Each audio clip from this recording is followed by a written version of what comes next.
amis internautes, n'oubliez pas de liker, de vous abonner et de cliquer sur la note de notification pour ne rien rater. Votre futur commence ici.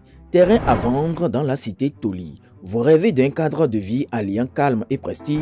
Découvrez la cité Toli, une opportunité exclusive à Révi. Située à seulement 200 mètres d'une berge lagunaire, emplacement stratégique, proche du rond-point des Nous et des axes routiers, tout en préservant la tranquillité d'un cadre naturel unique. Ce domaine sécurisé vous offre sécurité et titre foncier global, infrastructure moderne, électricité, eau et réseau téléphonique. Que vous cherchiez à investir ou à construire votre futur foyer, la cité Toli est l'adresse qu'il vous faut. Contactez-nous pour visiter votre futur terrain. Faites le premier pas vers une vie sereine. Bonjour chers internautes et bienvenue à Face à l'actualité, votre rendez-vous hebdomadaire pour une analyse sans concession des faits qui font l'actualité. De la multiplication des accidents de circulation avec la chute du bus de la compagnie STM dans le fleuve Ouémé, en passant par le tragique décès du footballeur Razak Omotoye aussi, nous allons aborder aussi la libération des espaces publics annoncée par le ministre de l'Intérieur.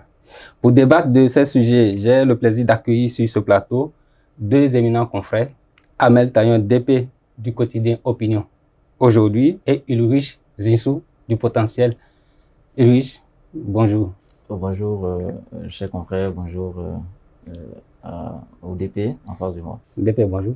Bonjour Akelou. Merci d'avoir accepté ce rendez-vous. Je vous en prie.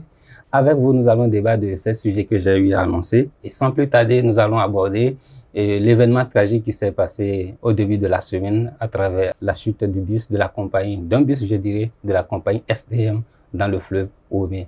Cher DP, comment avez-vous ressenti cet énième accident qui vient encore salir l'image de nos axes routiers?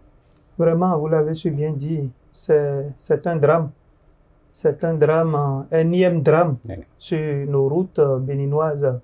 Avant tout, je voudrais saluer la mémoire des disparus, compatis à la douleur des parents, des familles. Ça a choqué l'opinion avec le nombre de décès, les circonstances, même si les circonstances ne sont pas encore élucidées, nous regrettons encore une fois ce tragique accident qui vient encore ternir, comme vous l'avez dit, nos axes routiers. Ulrich, quelles peuvent être les principales causes de cette multiplication des accidents? Est-ce qu'on peut parler de la vétusté des véhicules, de la fatigue et autres? Et déjà, chers confrères, moi je pense que c'est comme a commencé à dire cette publication. Il faut déjà saluer au début de cette émission la mémoire comme de ces personnes qui sont portées disparues, même si avec les dernières informations on ne peut vraiment pas donner les chiffres exacts ou qu'on ne peut vraiment pas dire est-ce qu'il y a des Béninois dedans, parce que déjà selon les dernières informations il y a vraiment pas de, on est en train de dénombrer 2 à 3 Béninois ou même un seul Béninois. Ça ne veut pas dire qu'il faut pas quand même déjà saluer la mémoire de ces personnes, que ce soit même des Français, que ce soit des Américains, il faut saluer la mémoire de ces gens-là. Mais je pense que de plus en plus, les accidents de circulation, notamment au niveau du département des collines, est en train d'interpeller l'attention de chacun, que ce soit même les professeurs des médias, que ce soit même les autorités en charge de la sécurité routière ou tout ce que vous savez. Mais déjà, je pense qu'aujourd'hui, les raisons, bien vrai, on n'est pas encore parvenu à élucider les réelles causes de ces accidents-là, mais déjà, vous avez vu dans l'opinion, il y a beaucoup qui estiment que peut-être le chauffeur est en train de dormir parce que on a dit que cet accident s'est déroulé aux environs de 1h30 la nuit. Vous imaginez un bus qui a quitté Lomé, qui a pris pas Cotonou, qui a fait escale à Brikon, qui a déchargé 2 personnes, et qui, à la hauteur de Tior à Glazoué, et c'est précisément au niveau de ce fleuve-là, le fleuve Ouémé, que le bus quand même s'est retrouvé au fond du fleuve. Moi, je pense que soit il y a le chauffeur qui est fatigué, parce que là, on peut pas forcément dire oui, à partir de Brikon, vous savez déjà que il y a beaucoup de nids de poules qui a quand même au niveau de ces tasses-là, et c'est ce que nous avons toujours déploré. Mais déjà, je pense que c'est sûrement la fatigue. Vous imaginez un conducteur de véhicule qui, depuis Lomé, n'a pas pris une pause, vraiment comme cela se doit et qui est venu se retrouver à Tivé, qui doit aller jusqu'à Malanville, faire escale à Malanville avant de continuer vers Niamey. Donc, je pense que déjà, on peut déjà assimiler quand même la principale cause à la fatigue peut-être du conducteur ou peut-être parce que là, s'il se retrouve au fond du fleuve, c'est que souvent il était fatigué, il était peut-être en train de dormir ou bien un moment d'inattention.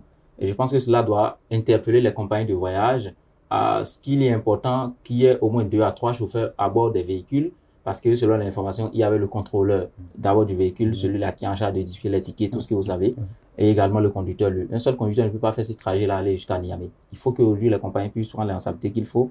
Et je pense que au-delà de ça également, revoir quand même au niveau du département des collines, le dispositif de contrôle à partir déjà de Boycon, à partir de Dassa en passant par Glazoué, Savé, tout ce que vous savez. Parce que c'est comme s'il n'y a pas vraiment de contrôle et c'est à ce niveau véritablement il y a toujours des cas d'accident. Oui, oui. Je voudrais renchérir ce que Ulrich disait tout à l'heure.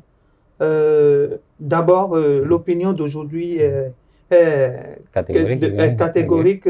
Parfois, je veux parler du CNSR. Oui. Franchement, l'opinion d'aujourd'hui mène vraiment le combat derrière le CNSR qui, selon nous, ne fait pas vraiment ce qu'il faut dans le département des collines. Nous avons produit plusieurs articles pour interpeller les CNSR. La politique du CNSR ne nous agrée pas. Surtout quand on sait que c'est une zone à risque. Tous les week-ends, il faut se déployer. On a l'impression que le CNSR ne se contente que de Cotonou ou des actions sporadiques et ne fait pas totalement le job. Je voudrais aussi apporter, je crois que les informations nous parviennent de plus en plus. Tout à l'heure, j'ai lu par rapport aux nationalités, il y a des Ghanéens, il y a Béninois, il y a Nigériens, il y a même une Allemande d'origine africaine. Donc, les informations évoluent. Tout ce que nous disons, c'est des suppositions. C'est des suppositions du moment où l'enquête se poursuit. L'enquête approfondie se poursuit. Mais je crois que la société doit être vraiment mise à contribution pour pouvoir avoir réellement, on n'a même pas le manifeste de voyageurs. Le chauffeur et le contrôleur, tous sont partis. Donc, le document qui peut attester la présence vraiment du nombre même de passagers. Parce que le nombre de passagers au départ n'est pas égal parfois au nombre de passagers à l'arrivée. Vous savez ce qui se passe sur nos routes. Donc, il y a beaucoup d'éléments qui restent pour pouvoir avoir avant d'avoir les conditions, les circonstances de ce drame. On parle de Tiyo Glazoué. Quand on disait Dassa, ça fait peur en matière d'accident parce qu'en temps on avait vécu avec la compagnie Baobab. Bien sûr, sur le drame, il y a. Est-ce qu'aujourd'hui les réglementations actuelles sont-elles suffisantes pour garantir cette sérénité-là? Pas du tout. D'où ce que je soulevais tout à l'heure, le CNSR. Pas du tout. Nous avons l'impression que la politique de sécurité routière du CNSR n'est plus appropriée. Nous avons cette impression. C'est vrai, il y a une exiguïté. Beaucoup dénoncent l'exiguïté de la voie à un certain niveau là, en rentrant dans Dassa. C'est vrai, c'est effectif. Il va falloir le dédoublement de cette route. Ça, c'est du côté étatique. Mais avant ce projet, il faut que le CNSR joue pleinement son rôle. Et effectivement son rôle. La zone est à risque. Dassa, entrer dans Dassa, Glazoué, la zone est à risque. Nous sommes déjà demain vendredi. Il va falloir que le CNSR déploie ses agents dans la zone, ne serait-ce que pour réguler la circulation. Parce que c'est souvent l'excès de vitesse qui est dénoncé. Donc, il va falloir, comme vous l'avez dit, qu'on revoie la politique de sécurité routière, retravailler avec le CNSR pour que l'actuelle équipe puisse vraiment jouer sa partition. Et Ulrich, tu proposais 2 à 3 chauffeurs dans un bus. Est-ce que les compagnies ont les moyens ou bien qu'est-ce que l'État peut faire pour contraindre ces compagnies-là à avoir au moins 2? Parce qu'il y a des propositions qui sont allées dans ce sens et comme tu l'avais abordé, le ministre conseiller a réellement soupçonné que le chauffeur dormait aussi. Je peux parler de Jacques Ayagi. Oui, déjà, moi je pense qu'aujourd'hui, parce que ces compagnies dont on parle, ce sont des compagnies multinationales, parce que STM n'est pas une compagnie béninoise, c'est une compagnie qui malienne. Et il y a sûrement des conventions qui sont signées, des accords de partenariat et tout ce que vous savez justement permettre à ces compagnies-là de circuler par le Bénin. Et quand on parle de la route Cotonou-Dassan, passant par Dassan en allant vers Manaville là-bas, c'est une route inter-État. Ce n'est pas uniquement du ressort du Bénin de pouvoir véritablement prendre les dispositions qu'il faut. Mais déjà, quand on est à l'intérieur du pays, il faut qu'au-delà de ce que le DPA a quand même souligné, que ce soit le CNRCR, il faut que la police républicaine également puisse vraiment prendre ses responsabilités. À partir du TASA déjà, il faut multiplier les postes de contrôle de ces bus-là. Parce qu'on a comme l'impression que ces bus-là, personne ne les contrôle, même si c'est des compagnies nationales, Baobab et tout ce que vous savez. C'est comme si personne ne les contrôle et vous les dépassez. Moi, par exemple, maintenant, il faut que je le dise. La dernière fois, j'ai pris un bus de ce genre, il y a plus de 15 ans déjà en arrière, parce que je me suis dit non, jamais je ne vais plus prendre. Parce que déjà, quand je suis peut-être à côté d'un axe routier et j'observe quand même comment ça circule, je me dis non, mais attention, quel est cet excès de vitesse-là? Et on le dit, c'est comme si personne ne s'en préoccupe. Il faut attendre d'abord qu'il y ait ces gens de drame pour aller sur le terrain, faire son petit jeu devant les caméras et dire oui, nous allons le faire, on ne le fait pas. Donc, je pense qu'aujourd'hui, c'est le rôle de l'État, quand même à travers la police républicaine, de multiplier ces postes de contrôle-là, les visites techniques, et tout ce qui va dans ce sens-là. Maintenant également au niveau des compagnies, est-ce que les compagnies n'ont pas de moyens? Vous imaginez quelqu'un qui a quitté Lomé, qui va à Niamey, la personne va débourser beaucoup d'argent. Qu'est-ce qui empêche ces compagnies-là quand même d'avoir 2 à 3 chauffeurs au niveau, peut-être 2 chauffeurs qui se relaient à chaque niveau? Et je crois quand même que le code routier a dit, il y a quand même, quand vous allez dans les auto-écoles pour pouvoir vous faire former, on a dit que quand vous circulez sur une distance donnée, il faudra vous reposer pendant une certaine minute ou bien une certaine heure. C'est réel, mais les gens ne respectent pas cela. Vous imaginez, mais je me demande également toujours, quel est ce type de voyage qu'on fait la nuit? Les gens trouvent des arguments à défendre ça parce qu'on estime, ah ouais, je ne veux pas qu'on me voit là en journée, j'apparais en pleine matinée, on me dit, mais toi, tu as déjà quitté où? Non, ce n'est pas de la magie. Savoir soi-même se protéger, on parle de l'État, mais soi-même, en tant que quand même citoyen, on doit pouvoir avoir la mesure qu'il faut pouvoir se protéger. Rien ne justifie le fait de voyager la nuit. À 1h du matin, où on se retrouve à cette hauteur-là, à Glazoué, pour être en train de faire quoi? Et pour aller à Manaville cette nuit, moi je pense qu'il faut que les gens puissent prendre les responsabilités. Maintenant, aujourd'hui également, il faut que la police puisse quitter quand même les carrefours simplement à Cotonou, où on est là on est devenu feuille tricolore, où on demande non, il ne faut pas circuler, oui, il faut circuler, non, il faut aller au-delà. Voilà maintenant à des positions. Par exemple, à partir du vendredi, où on sait que la circulation est dense à partir de Boycon, passant par Dassa, il faut se concentrer là, dans ces zones-là. Il faut quand même mieux, même si le véhicule n'a aucun problème, il faut s'arrêter pour vérifier les papiers du véhicule. Il faut voir à quelle hauteur on est en train de circuler pour quand même éviter ce genre de drame, parce que beaucoup ont peur aujourd'hui maintenant d'aller dans les collines. Et vous savez, déjà, ce week-end, au niveau de Dassa Zoumen, le pèlerinage marial d'Arigo va démarrer. Vous savez que ça réunit des milliers de personnes. Il faut que l'État puisse prendre ses responsabilités dans ce sens-là pour éviter quand même ces genres de drames. Et on a encore vu hier au Burkina Faso, ça c'est une parenthèse, un type de drame du genre qui a fait encore plusieurs victimes, 11 personnes victimes. Il y a eu des décès, c'est pas beaucoup. Mais également un autre bus qui est tombé dans un fleuve. On s'est demandé si c'est la période de chute. Mais il faut anticiper si on est face à ces différents types de situations-là. Oui, vous avez évoqué la police, mais je sais que souvent la police sort ses radars sur ces axes routiers-là, mais ce qu'il faut dire, c'est que les conducteurs ont aussi leur stratégie où ils s'alertent. Et quand on t'informe qu'il y a un radar, tu ralentis et une fois le radar dépassé, on continue. Est-ce que souvent les clients ne sont pas aussi à la base de cette vitesse-là au niveau des compagnies où on dit « Ah, nous sommes pressés et le chauffeur roule vite ». Non, non, c'est un faux fuyant. Non, je suis pas d'accord. Seul le chauffeur a le contrôle de son bus. Les clients ne peuvent jamais, non. Ça, ce sera vraiment un argument fallacieux qu'on va brandir pour pouvoir expliquer cet excès de vitesse. Non, je ne suis pas d'accord. En tout cas, ce qui me concerne. Non. Le bus a un horaire pour démarrer, venir à destination. Non, on ne saurait expliquer. Les passagers savent que leur sécurité est très importante. Il faut véritablement que chaque partition joue son rôle. Effectivement, moi, je voudrais miser sur ce qu'il a dit. Il faut que la police républicaine quitte les carrefours de Cotonou, des grandes villes, ces villes intermédiaires. Il faut que chacun joue sa partition au niveau de ces villes intermédiaires pour qu'on arrête pour que le Bénin cesse d'enregistrer ces genres de drames. Merci DP, comme vous l'avez dit. Voilà cette interpellation de la police républicaine à travers les radars et autres. Du CNSR. Du CNSR, où il a été plus critique. Bien sûr. Donc, sans plus tarder, nous allons passer au second sujet qui a trait à la libération des espaces publics avec le communiqué du ministre de l'Intérieur et de la Sécurité publique qui a sorti ce communiqué pour relancer cette libération-là qui était en cours depuis longtemps parce que quand les actions baissent, on reprend encore, on s'installe sur les axes routiers et puis les mauvaises habitudes reprennent.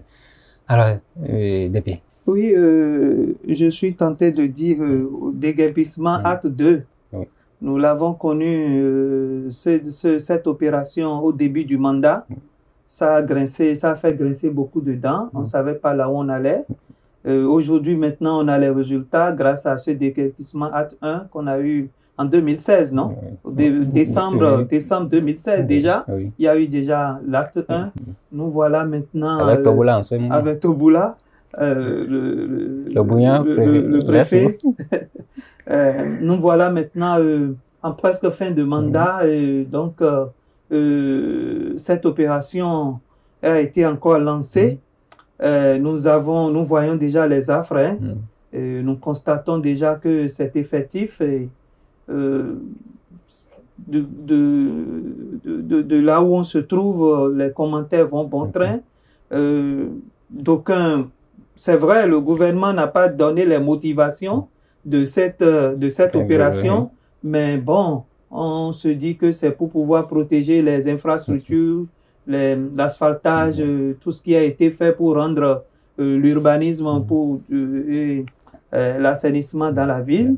Bon, je ne suis pas totalement... Il y a les auvents qu'on enlève, c'est vrai, l'occupation et les auvents, même certaines enseignes, je n'arrive pas à trop comprendre. Ce qui est sûr, ça crie encore au niveau de l'opinion. Voilà. Ça ne va pas cesser de crier. Ulrich, qu'est-ce qui peut être réellement les objectifs recherchés à travers cette nouvelle opération-là qui est lancée? On peut dire opération ville propre. Oui, déjà, moi je pense qu'aujourd'hui... parce qu'il a dit qu'il y aura plus de pousse-pousse, il y aura plus de tricycles, tout ça, là, à travers même les pneus usagés, il faut les dégager. Voilà, oui, les pneus usagés, ça peut se comprendre. Et les animaux en divagation dans certaines villes. Bien sûr. Déjà, les animaux en divagation, vous savez que les autorités, en tout cas, notamment le ministère de l'Intérieur et de la Sécurité publique, revient rarement quand même sur cela. Maintenant, si on sait les pneus et tout usagés, vous savez, nous nous rapprochons d'une élection, les élections générales de 2026, et l'État, dans son rôle régalien, a pour responsabilité quand même d'anticiper sur tout ce qui pourrait quand même être à la base de troubles. Alors, parce que vous savez, quand ça commence, c'est d'abord des pneus qu'on brûle. Vous allez même, ne soyez pas étonnés de voir d'ici quelques semaines la police dans les quartiers commencer, oui, avec les véhicules ramassent les pneus. C'est souvent au milieu des carrefours. Là. Voilà, au milieu des carrefours. Tout ça, c'est pour empêcher quand même les jeunes, quand même, de les brûler pour que nous puissions assister aux événements que nous avons connus en 2019 et 2021. Mais moi, je pense qu'aujourd'hui, bien vrai, c'est difficile chaque fois quand je vais évoquer le sujet lié au déguerpissement parce que cet acte qui a commencé, on a constaté que c'est la police même qui est en train de gérer, ce n'est plus vraiment les préfets, c'est la police même, mais ce n'est vraiment pas de la joie. Franchement, il faut avoir l'honnêteté de le dire. Parce que vous voyez, comme le DP a commencé à le dire,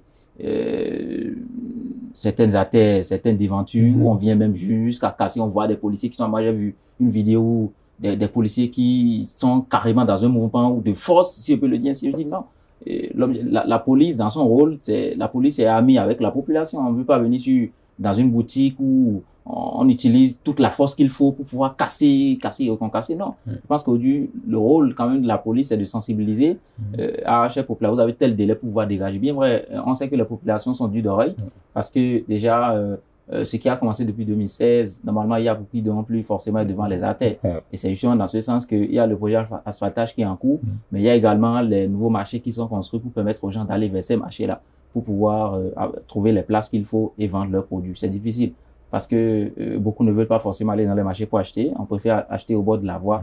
Et c'est le rôle de l'État quand même de pouvoir trouver le bon milieu pour avantager les populations et mettre en avant les projets structurants, les projets d'urbanisation mis en œuvre au profit de notre pays parce que sans aucun doute, nous tous nous apprécions de voir Cotonou changer, de voir nos villes changer Et ils voient, quand ils changent, ils voient Malanville, Savalou, Glazoué, on est content de le voir, mais également dans ce sens, il faut que l'État puisse reconnaître que oui, c'est aussi difficile pour les populations qui ont passé 20 ans, 30 ans devant leur boutique, à vendre, à chercher de l'argent devant leur boutique, de prendre 2 ans, 3 ans, 4 ans, 5 ans pour pouvoir dégager et commencer, parce que c'est pratiquement reprendre à zéro, aller trouver une nouvelle place dans un marché, ou fermer sa boutique, se rétrécir dans sa propre boutique, alors que les gens ont envie d'acheter et tout. Donc moi, je pense que c'est ça. Et il faut que la police puisse aller doucement, trouver la bonne manière de sensibiliser. Oui, et au-delà de la sensibilisation, après la sensibilisation, qu'est-ce qu'il faut faire?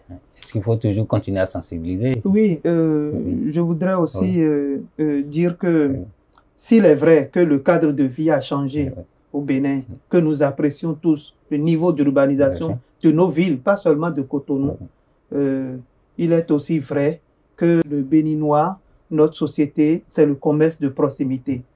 Mon confrère l'a si bien dit, tout le monde ne peut pas trouver les places dans les marchés. Il y a encore des places vides dans les marchés. Il y a encore des places vides. J'en ai moi-même vu au marché Gary, où la bonne m'a montré plusieurs places non occupées. Voilà, même à Ménotin et autres. Voilà. Mais le commerce de proximité, nous l'avons adopté depuis des lustres, c'est sociétal. Donc, comme il a si bien dit, on doit juste trouver le bon milieu, expliquer aux populations le cadre de vie, comment on veut l'assainir, mais aussi essayer de leur trouver le lieu qu'il faut pour pouvoir quand même exercer leur activité. Oui, je crois que le gouvernement a sa politique. Il va falloir beaucoup sensibiliser. Il va falloir beaucoup sensibiliser, réaliser beaucoup de documentaires, organiser beaucoup de sensibilisation pour pouvoir expliquer l'objectif de l'opération. Vous savez, on le disait en décembre, au temps de Toboula, on n'avait pas compris, on ne savait pas. Mais tous aujourd'hui, ce que ça donne, on apprécie. On apprécie. Maintenant, les infrastructures sont là, le cadre de vie est assaini. Maintenant, on veut que ça reste assaini, c'est pourquoi on déguépille. Mais il va falloir quand même aussi que l'on sache comment faire l'opération pour ne pas encore ternir l'image du président de la République. La force que l'on constate aujourd'hui, la brutalité avec laquelle l'opération se mène par endroits, il va falloir que la police républicaine sache comment, puisque la police, elle existe pour les populations. Et comme mon confrère l'a si bien dit, les deux doivent savoir quand même agir dans la bonne synergie pour une société pacifique. Et oui, comment gérer cette affaire des tricycles et des brouettes au niveau de nos vendeurs là? Parce qu'aujourd'hui, quand on les rencontre sur les axes routiers, les policiers saisissent leurs brouettes ou bien tricycles. Oui, ça, franchement, il faut dire que moi, je n'ai pas compris vraiment, je n'ai pas compris cet aspect parce que personnellement, j'en ai assisté. Oui, mais parce que souvent, ils vendent des faits et puis il y a les faits qui disparaissent à travers nos villes.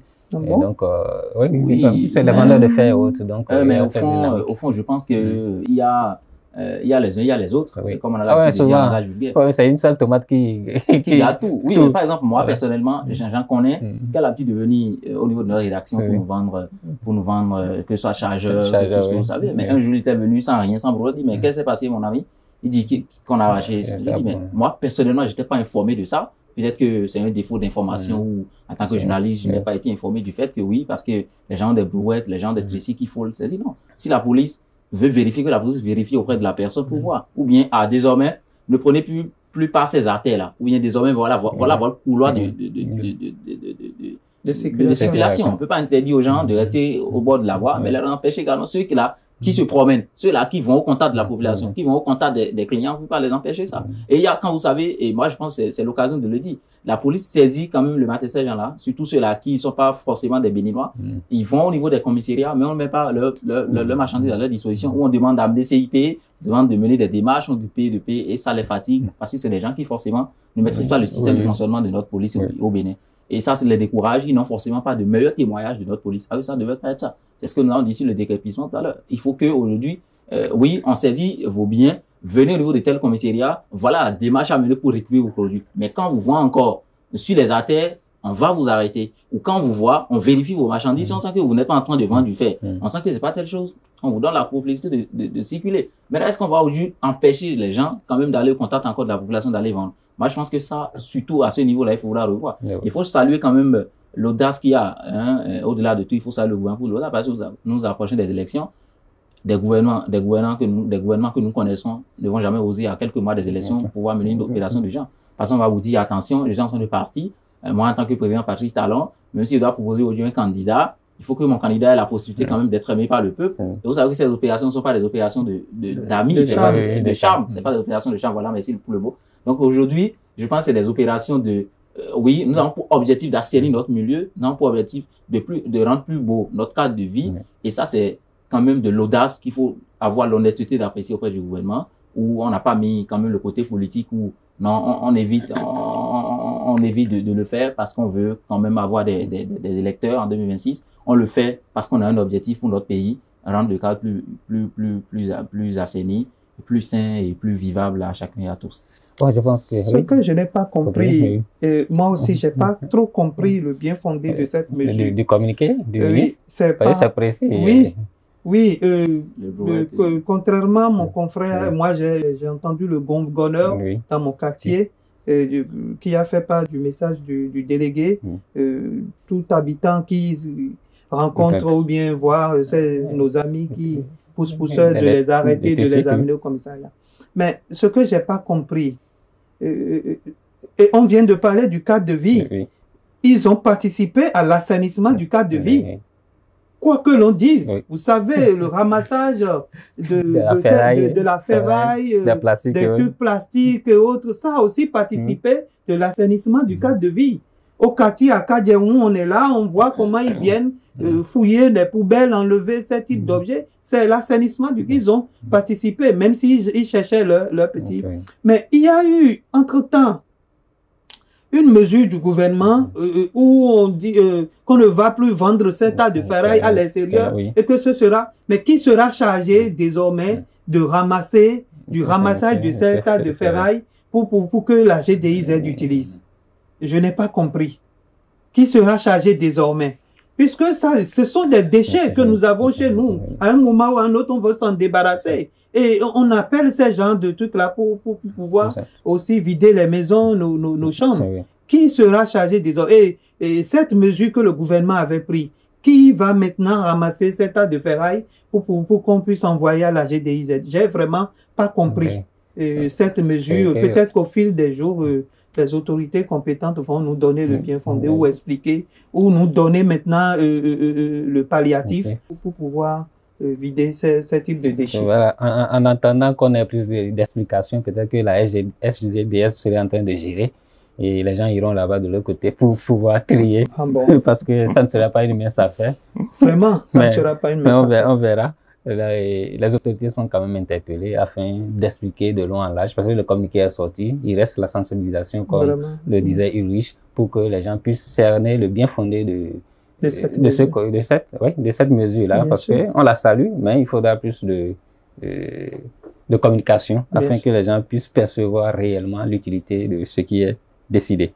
Sans plus tarder, nous allons passer au troisième sujet. Ça, c'est un sujet triste, parce qu'il s'agit du décès de l'ex-guépard Razak Omote aussi, qui est décédé il y a quelques jours du côté du Nigeria. Et cela soulève la gestion de l'après-carrière de nos footballeurs. Ces gens-là qui ont eu à défendre nos couleurs à l'international. Comment cette mesure, comment gérer aujourd'hui l'après-carrière de nos athlètes, surtout du côté du Bénin? Parce que si on prend les Eto'o et autres, au moins les Drogba, on voit que ça marche un peu là-bas. Mais ici, comment cela peut être perçu? C'est vrai. C'est vrai, vous avez commencé à bien le dire, vous avez parlé de Drogba, ça m'a fait sourire, j'ai pensé en même temps à Samuel Eto'o, j'ai pensé également à d'autres joueurs africains, vous avez vu le Togolais, Adebayor, très à l'aise, vous les voyez, c'est des gens qui vivent. Et quand on prend sa retraite, est-ce que c'est synonyme de pauvreté, c'est synonyme de... Sans oublier Georges Weah. Oui, voilà des gens, voilà des gens, mais c'est vrai, et aujourd'hui, il est très important, aujourd'hui, qu'on se pose la question de savoir comment les carrières de nos joueurs sont gérées.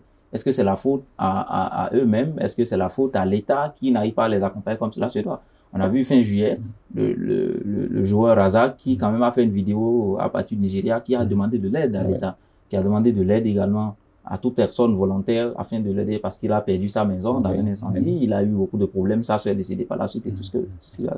Maintenant, qu'est-ce qui s'est passé pour qu'il n'y ait pas de l'aide? Qu'est-ce qui s'est passé pour qu'il puisse, parce que cette mort peut y avoir plusieurs causes. Et bien, on ne sait vraiment pas ce qui est arrivé, mais on est quand même en mesure de dire qu'il est mort dans une dépression totale. Par exemple, celui qui a fait une vidéo en juillet dernier juste, et qui a demandé de l'aide, qui n'a sûrement pas s'il y avait de l'aide, quand même on aurait pu avoir une information.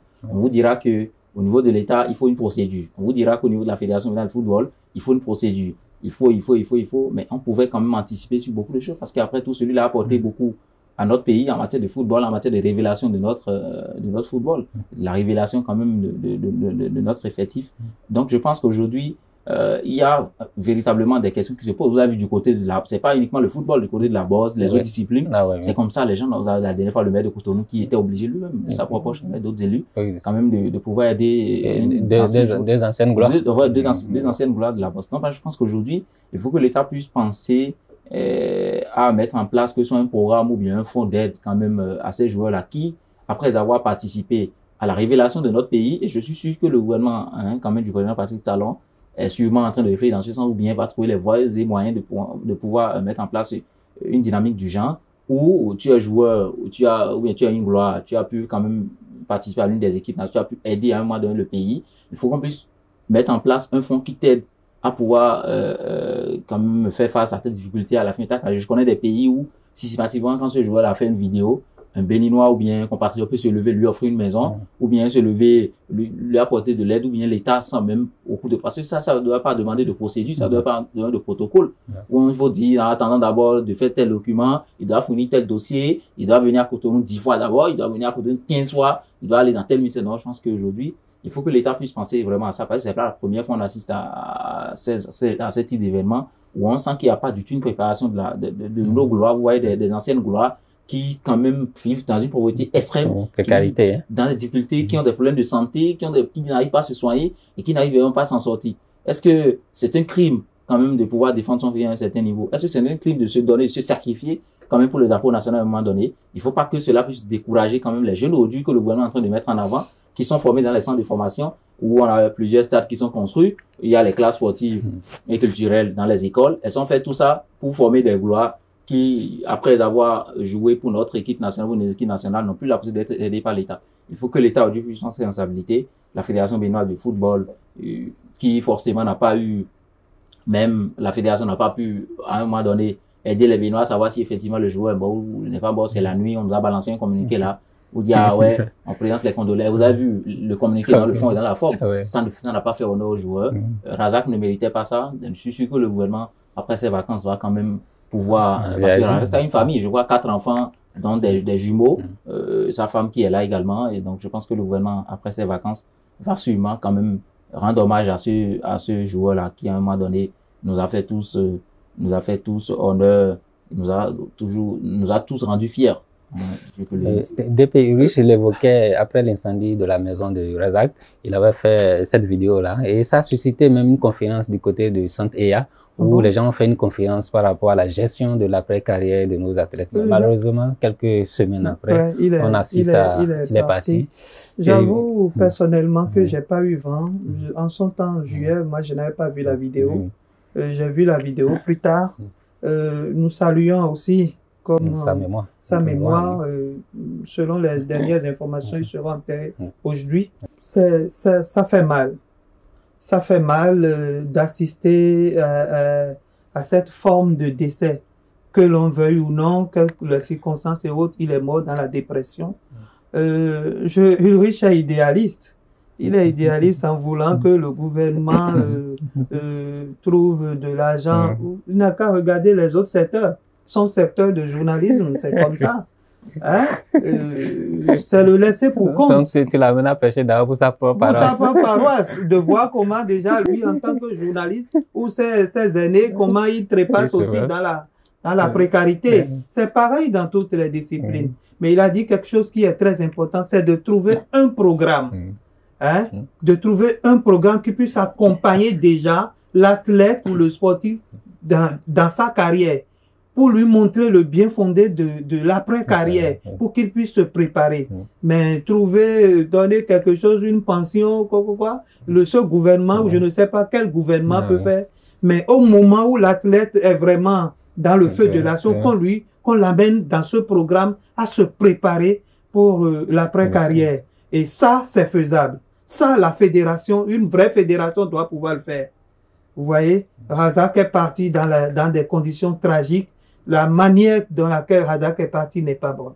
Donc, il va falloir vraiment, pour ceux qui sont encore en activité, vraiment, l'après-carrière dont on est en train de parler, que ça devienne une rubrique carrément au niveau du ministère ou de chaque fédération, hein, que les subventions qu'on donne au moment où on leur donne les subventions annuelles, que l'on vraiment, au niveau des fédérations, qu'on les amène aussi à préparer ce programme pour chaque athlète de chaque fédération pour l'après-carrière. C'est très important et pour que l'athlète, comme les APE, puissent avoir quelque chose. Le programme va définir les conditions pour leur montrer qu'après, à la retraite, ils peuvent aller au CNSS ou quoi, mettre à profit le patronat et les différentes fédérations pour trouver quand même la manière de garantir une bonne retraite aux athlètes, à ceux qui ont défendu les couleurs nationales.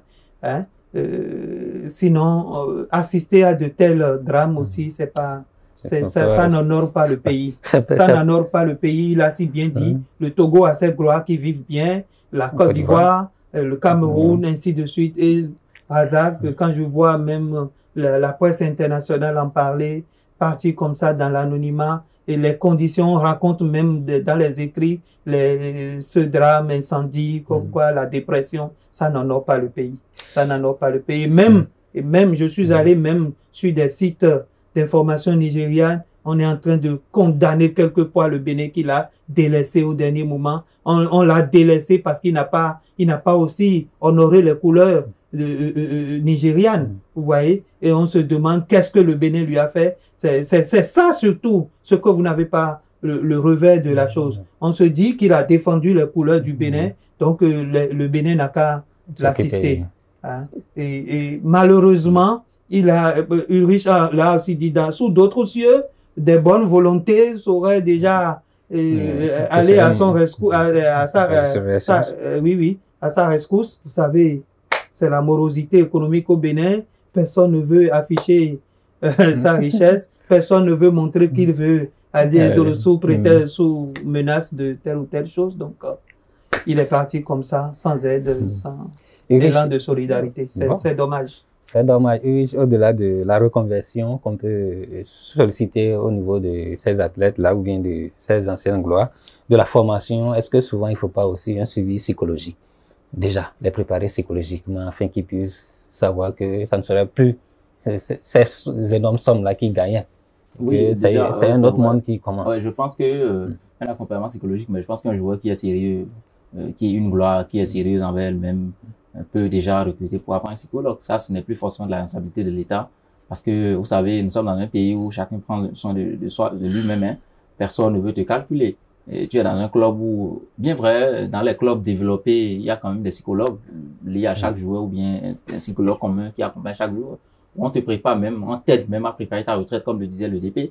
On t'aide à préparer ta retraite, on t'aide à régler tes problèmes de famille. Vous imaginez, Razak fait sa vidéo fin juillet, début août, ou bien déjà au moins le 9 ou le 10 août, quelqu'un lui offre une maison.